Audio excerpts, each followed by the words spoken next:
दोस्तों, किसी ने क्या बात बोली है कि 84 लाख जीवों में सिर्फ और सिर्फ इंसान ही जो है ना वो पैसा कमाता है। लेकिन कोई भी जीव जो पैसा नहीं कमाता कभी भूखा नहीं मरा।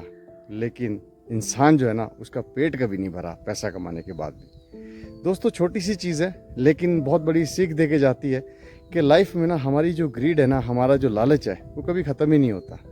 आज मेरे को 10 लाख रुपए मिलते हैं तो मैं सोचता हूँ 20 मिले, 20 मिलते हैं तो मैं सोचता हूँ 100 मिल जाएं।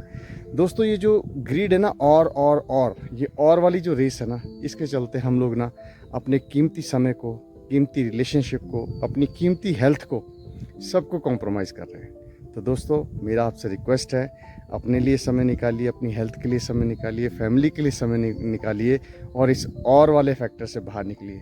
क्योंकि अगर ये और वाले फैक्टर से आप बाहर निकलेंगे तो सब चीज़ों को एंजॉय कर पाएंगे और आपके पास बहुत ज़्यादा होगा। धन्यवाद आपका। जीवन मिलना भाग्य की बात है, मृत्यु होना समय की बात है और लोगों के दिलों में हमेशा रहना मृत्यु के बाद भी वो आपके कर्मों की बात है। दोस्तों, भाग्य और समय ये दोनों चीज़ें आपके हाथ में नहीं है, लेकिन कर्म आपके हाथ में। और कर्म अगर आप अच्छे करोगे ना दोस्तों, आप दुनिया में हो या ना हो उससे कोई फ़र्क नहीं पड़ेगा।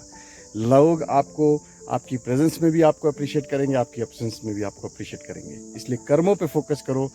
भाग्य और समय ये दोनों चीज़ें मेरे हिसाब से आपके हाथ में नहीं है, तो इसको भूल जाओ। सिर्फ अपने कर्मों को अच्छा करते जाओ। शायद आप अपने कर्मों से लोगों के दिलों में बहुत ज़्यादा जगह बना सकते हो। भाग्य और समय से चाहे बनाओ या ना बनाओ। दोस्तों, जितना मर्जी महल खड़े कर लो, गाड़ियाँ ले लो, वो आपके लिए, अपने लिए है, लेकिन कर्म जो होते हैं ना वो दूसरों के लिए होते हैं। तो दोस्तों, एक अच्छा इंसान बनो, बड़ा बनो। धन्यवाद आपका। भूलने वाली सारी बातें याद हैं, इसलिए हमारे जीवन में बहुत सारा विवाद है। दोस्तों, लाइफ में ना बहुत सी चीज़ें ऐसी होती हैं जो हमको भुला देनी चाहिए, ये समझ के कि यार चलो कोई बात नहीं, लेकिन हम उन्हें हमेशा याद रखते हैं, कैरी ऑन करते हैं और वो यादें हमेशा हमेशा हमें परेशान करती है। दोस्तों, ये जो यादें हैं ना, जो भुलाई जा सकती हैं, जिससे आपका जीवन सुखी हो सकता है, उन्हें भुलाना ही बेहतर है, क्योंकि वो हमारे जीवन को बर्बाद करती हैं, हमें आगे नहीं बढ़ने देती हैं। इसलिए दोस्तों, वो ऐसी बातें आपके जीवन की, कोई ऐसे किसी के साथ मन मिटाव है, कोई भी ऐसी चीज़ है जो आपको लगता है कि भुलाई जा सकती है, भुला दो। ज़िंदगी में बहुत सुखी रहोगे, बहुत खुश रहोगे, दूसरा भी खुश रहेगा, आप भी खुश रहोगे। इसलिए ये जो बातें आपको हमेशा जंग के जैसे ख़त्म कर रही है ना, जैसे लोहे को जंग ख़त्म करता है, ये बातें आपको ख़त्म कर रही हैं, तो इन्हें भुला दो, वही अच्छा है। धन्यवाद आपका। बहुत अच्छी कहीं पे फ्रेज़ पड़ी दोस्तों, सोचा मैं आपके साथ शेयर कर दूं। चिड़िया जो होती है ना दोस्तों, कभी भी, जो चील होती है ना, चील, उसकी ऊंची उड़ान से कभी भी परेशान नहीं होती, लेकिन उसके अपोजिट में इंसान जो है ना, दूसरे की ऊंची उड़ान से, दूसरे के ऊंचे ओहदे से बहुत ज़्यादा परेशान हो जाता है। दोस्तों, कहने को तो हम मनुष्य हैं, लेकिन शायद जानवर से भी ज़्यादा बदतर हैं। और क्यों हैं बदतर, मैं इस चीज़ को फैक्ट से प्रूव कर रहा हूँ। क्योंकि आज की डेट में आप चले जाइए, कहीं पे भी देखिए, हर इंसान के पास एक ही चीज़ है, कंपटीशन। यार, इससे बड़ा घर होना चाहिए, इससे बड़ा जो है मेरे पास बंगला होना चाहिए, इससे बड़ी गाड़ी होनी चाहिए, इससे बड़ी ओहदा होना चाहिए, इससे ज़्यादा पैसा होना चाहिए। ये जो कंपटीशन है ना दोस्तों, इस चक्कर में ना हम अपनी ज़िंदगी, अपनी हेल्थ, अपनी फैमिली, तीनों को कॉम्प्रोमाइज़ कर रहे हैं। चलिए इस कंपटीशन से बाहर निकलें और किसी और के साथ कंपेयर ना करें, अपनी ज़िंदगी को जिए। धन्यवाद आपका। आपका अपना नितेश गुप्ता के साथ एक बहुत ही बढ़िया स्टोरी शेयर करने वाला हूँ, जिसको मैं पहले शुरुआत करूँगा एक इंग्लिश के कोट से, इंग्लिश के फ्रेज से। वो कहता है कि if you don't fail you don't learn, and if you don't learn you don't win.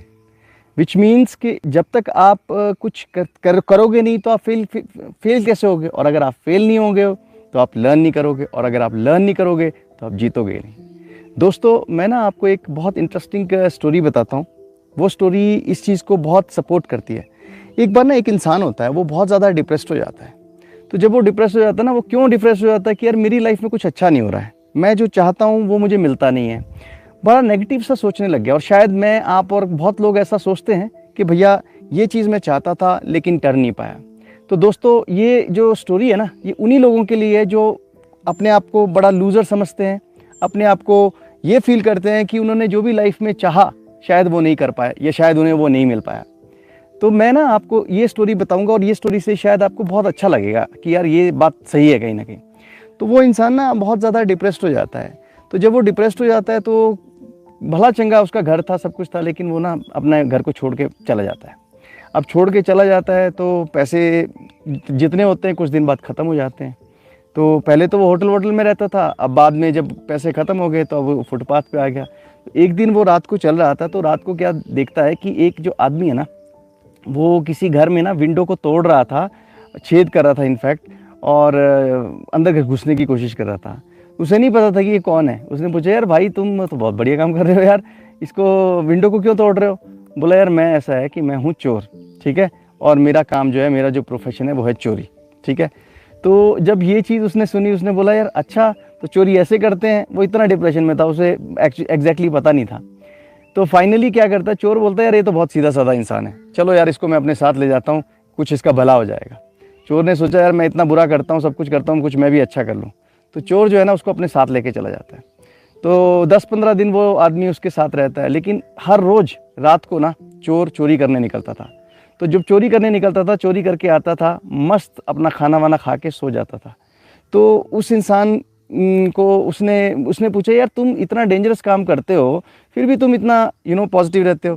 तो उसने बोला, देख भाई, मैं तो 2 चीज़ें सोचता हूँ, मैं कभी टेंशन नहीं लेता, और दूसरा, हर काम के बाद चाहे वो गलत है चाहे सही है, मैं उससे भगवान को थैंक यू बोलता हूँ। तो वो इंसान को ना एक सीख मिली उससे क्या सीख मिली कि यार हमेशा ज़िंदगी में ना पॉजिटिव ही रहना चाहिए, ठीक है। अब वो उसने कहा कि चलो यार मैं यहाँ से चलता हूँ। तो 15-20 दिन उसके पास रहता है, वहाँ से चला जाता है, एक सीख लेके चला जाता है। अब क्या होता है कि वो जब जंगल जा रहा होता है, सोचता मैं जंगल में चला जाऊँगा, वहाँ पे ना एक कुत्ते को देखता है वो। तो कुत्ता ना बार बार से एक मतलब पानी जैसा इकट्ठा था, वहाँ से ना क्रॉस करने की कोशिश कर रहा था, लेकिन कर नहीं पा रहा था। तो वो ना कुत्ता इसलिए नहीं कर पा रहा था, शायद वो अपनी परछाई उसके अंदर पानी के अंदर देख रहा था और डर रहा था, आगे जाता पीछे पा जाता, आगे जाता पीछे जाता। तो उसने एक थोड़ी सी करेज करके ना, क्योंकि उसे पता था भैया मुझे आगे तो जाना ही होगा, तो उसने करेज करके ना उस पानी को जंप कर दिया।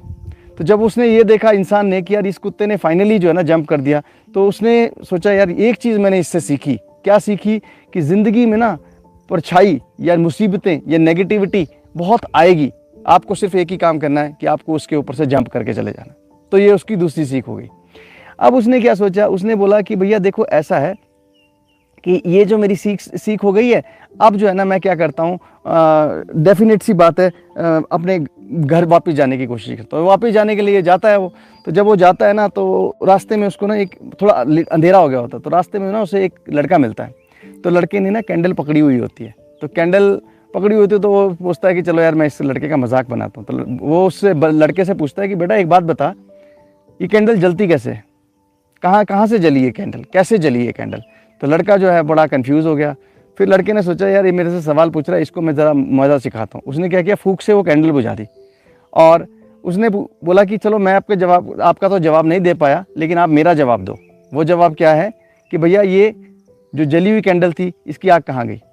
तो ये सुनकर जो है वो जो इंसान था वो थोड़ा जवाब नहीं दे पाया। तो उसने तीसरी सीख उससे ये सीखी कि भैया जितना भी ज्ञान है आपके पास, ठीक है, लेकिन अपने ज्ञान का आप एक्स्ट्रा माइलेज मत उठाओ, अपने आप को प्राउड मत करो। तो वो चीज़ उसने सीखी। तो उसने बोला, यार मैंने लाइफ में ना 3 चीज़ें सीखी। क्या? पहली कि be positive and don't lose hope. दूसरी, हर मुसीबत को जंप करके चले जाओ। और तीसरी, कभी अपने आप पे घमंड मत करो। तो जब उसने ये तीनों चीज़ें सीखी, थोड़ा सा मोटिवेट हुआ और गया अपने घर वापस गया। वहाँ पे उसने अपनी दोबारा से लाइफ शुरू की और फाइनली पाया कि भैया वो जो है ना अपनी लाइफ में एक सक्सेसफुल इंसान बन गया। अब मैं आपको दूसरी चीज़ बताता हूँ कि हम ना कई बार पता है क्या होता है, हम लोग सोचते हैं कि भैया हमारी जो स्ट्रेंथ है ना वो सिर्फ हमारी इंडिविजुअल स्ट्रेंथ है। स्ट्रेंथ का मतलब हमारी ना सराउंडिंग जो है वो आपको कॉम्प्लीमेंट करती है। आप जो सराउंडिंग में आपके लोग हैं, सराउंडिंग में जो हैं वो आपको कॉम्प्लीमेंट करती हैं। लेकिन कहीं ना कहीं हम लोग क्या सोचते हैं कि भैया यही मेरी स्ट्रेंथ है, मेरे पास कुछ ज़्यादा है नहीं। मैं आपको उस चीज़ को जस्टिफाई करने के लिए ना एक आपको बहुत इंटरेस्टिंग कहानी सुनाता हूँ, आपको बहुत अच्छी लगेगी। तो कहानी क्या है कि एक बार ना एक पिताजी अपनी बेटी के साथ जाते हैं। तो जब वो बेटी के साथ चल रहे होते हैं गाड़ी के अंदर ना, तो रास्ते में जाते हैं, काफ़ी लंबा सफ़र तय कर लेते हैं। उसके बाद क्या होता है कि रास्ते में ना उनको एक पत्थर पड़ा मिलता है, रास्ते में बहुत बड़ा पत्थर था। तो बिटिया बोलती है अब गाड़ी को अगर आगे ले जाना है तो पत्थर तो उठाना पड़ेगा। तो पिताजी बोलते हैं कोई बात नहीं बेटी, तुम उठा लोगी? बेटी कहती है मैं उठा लूँगी। तो बेटी गाड़ी से उतरी, पिताजी भी उतरे, लेकिन पिताजी जो है ना बहुत स्मार्ट थे, तो वो खड़े रहे और देखते रहे कि बिटिया जो है पत्थर उठा देगी। तो बिटिया कोशिश कर रही थी, तो नहीं उठा पाई। पिताजी ने बोला यूज़ ऑल योर स्ट्रेंथ, भाई अपनी पूरी ताकत यूज़ करो। तो बिटिया ने फिर पत्थर उठाने की कोशिश की, फिर उससे उठा नहीं। पिताजी ने फिर बोला कि बेटी यूज़ ऑल योर स्ट्रेंथ। तो पिताजी की ये बार बार बात सुनकर ना बेटी थोड़ी सी चिढ़ गई। उसने बोला यार पिताजी बार बार ये बोल रहे हैं use all your strength, use all your strength. तो चिल्ला के बोलती है कि पिताजी मैं अपनी पूरी स्ट्रेंथ तो यूज़ कर रही हूँ, अब इससे ज़्यादा मैं क्या करूँ। तो पिताजी ने क्या किया, पिताजी आए उसके पास, उस पत्थर पे हाथ लगाया और बोला अब जो है ना इसको पुश करते हैं दोनों। तो वो पत्थर वहाँ से हट गया। विच मीन्स फिर पिताजी ने बोला कि भैया I am also your strength, मैं भी आपकी एक स्ट्रेंथ हूँ।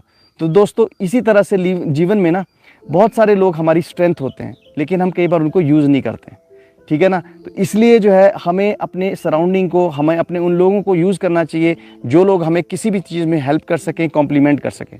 तो मुझे ऐसा लगता है दोस्तों कि ये जो दो कहानियाँ मैंने आपको सुनाई, ये दोनों कहानियों से आप कुछ अच्छी सीख लेंगे। और अगर आप नेगेटिव हो और अगर आप ये फील कर रहे हो अपनी लाइफ में यार मेरी ज़िंदगी में कुछ हो नहीं रहा है या मैं जो चाह रहा हूँ वो मुझे नहीं मिल रहा है, तो डेफिनेट सी बात है आपको वो नहीं मिलेगा। आपको सिर्फ और सिर्फ एक काम करना पड़ेगा कि आपको जो है ना जो भी आप चाह रहे हो उसके लिए आपको एक तो स्ट्रगल करनी पड़ेगी, आपको एफर्ट करना पड़ेगा। डेफिनेट सी बात है आपको फेलियर भी मिलेगा, ठीक है ना। फेलियर मिलेगा but failure take it as a learning. क्योंकि मैं आपको एक बात बताता हूँ, आपको पता है कि जैसे हम लोग कहते हैं कि सुख का अपोजिट क्या है, दुख। हम लोग कहते हैं कि भैया आग का अपोजिट क्या है, पानी, या फिर इंसान का अपोजिट क्या है, औरत, ठीक है। उसी तरह से दोस्तों सक्सेस का अपोजिट क्या है, मैं आपसे पूछता हूँ। 90% लोग यही बोलते हैं कि सक्सेस का अपोजिट है फेलियर, लेकिन मैं इस चीज़ को नहीं मानता। मैं ये मानता हूँ कि सक्सेस का अपोजिट है लर्निंग, क्योंकि हर फेलियर जो है ना हमें एक लर्निंग देता है। मुझे पूरी उम्मीद है आपको ये मेरा वीडियो अच्छा लगा होगा। Please like and subscribe my video. Thank you very much.